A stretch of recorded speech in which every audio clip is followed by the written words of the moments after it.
Hi, this is a very basic corset making tutorial.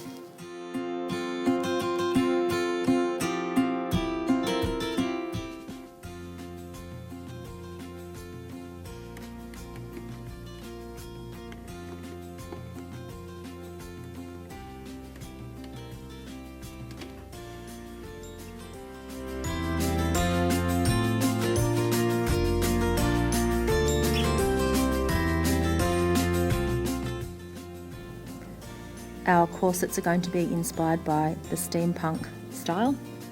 Students need to research what steampunk is all about and start collecting items they can use.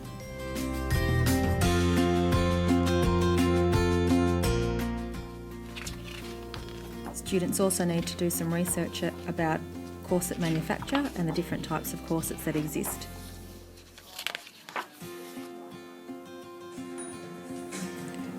Visiting shops that sell corsets is another great way to do some research and for some inspiration.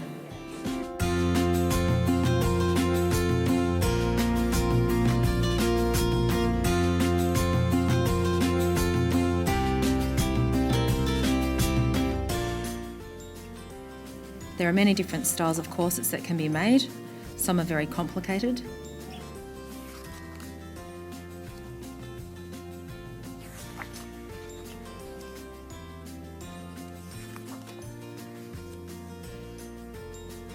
We are going to modify a very simple bustier pattern and make it into a corset style. Work out your or your client's bust, waist and hip measurement. Adjust your mannequin accordingly. Make copies of your original paper patterns. Make up a calico toile and attach it to your pre-adjusted mannequin. Slightly modify the style if you wish. Now transfer your modifications to your paper copies and cut off the excess. Decide whether you would like the centre front to be a seam or on a fold. The seam might be a feature. You might like to use different fabrics for your face fabric, as I've done here. So efficiently lay out your pattern pieces and cut out your face fabric. Your interfacing should be a similar weight to your face fabric.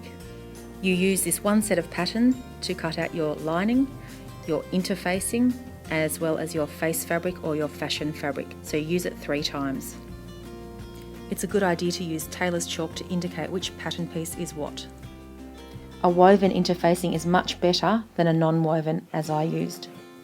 Iron the interfacing onto your fashion fabric, making sure that the shiny side or the fusion side is face down.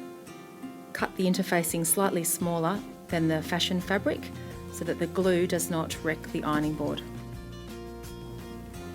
Otherwise, put down some scrap fabric, then iron on the interfacing with the scrap fabric underneath. Lay your pieces in order and get your teacher to check before pinning and then starting sewing. You might want to add a lace overlay for an additional look. Cut your boning pieces to size. This particular type of boning you can sew over the top of. Insert the boning neatly in the seam allowance and then sew in place. Make sure the boning is 1 centimetre short of the top and the bottom of the corset so that you can finish off the raw edges later. It might be easier to sew your boning into your seam allowance from the underside first, then turn over and then top stitch second. An alternative to the sew-in boning is an acrylic boning. You cannot sew through acrylic boning. And make sure you file off sharp corners so that they're nice and round so that you don't damage your fabric. Work out how wide you'd like the gap in the centre back of your corset.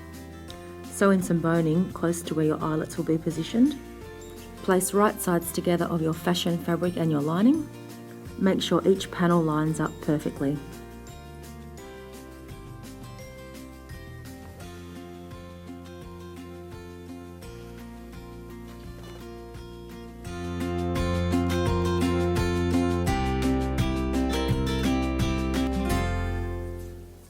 To finish the raw edges of your corset, you can use ready-made bias binding, or you can make your own bias binding. Sew short strips of your bias binding together so you have one long piece. Pin bias binding in place. Remember, the seam allowance width will be the trim width. Adjust seam allowance accordingly. Flip over and either hand stitch or machine stitch in place. Decide which of the 3 eyelet sizes you would like. Accurately measure out your eyelet position using tailor's chalk.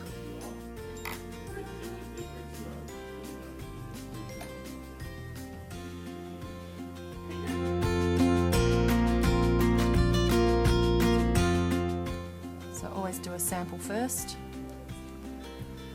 You've got 3 different sizes of eyelets, large, medium and small. So we've got large, medium and small. We want the small one for the small eyelets. You need to make sure that you put the correct size in the eyelet machine. So I'm going to do first is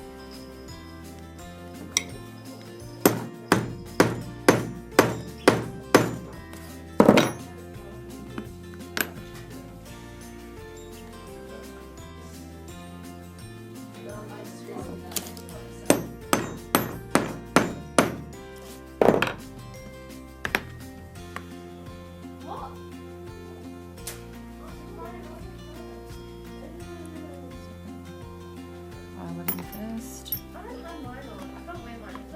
So that's the right side. There.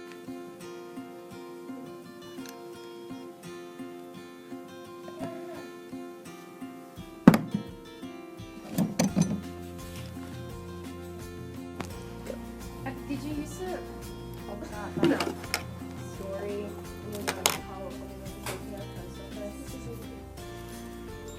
And she like licked it and she cut a tongue and then spider eggs got caught in her tongue. Tongue goes there, spiders. I remember in primary school.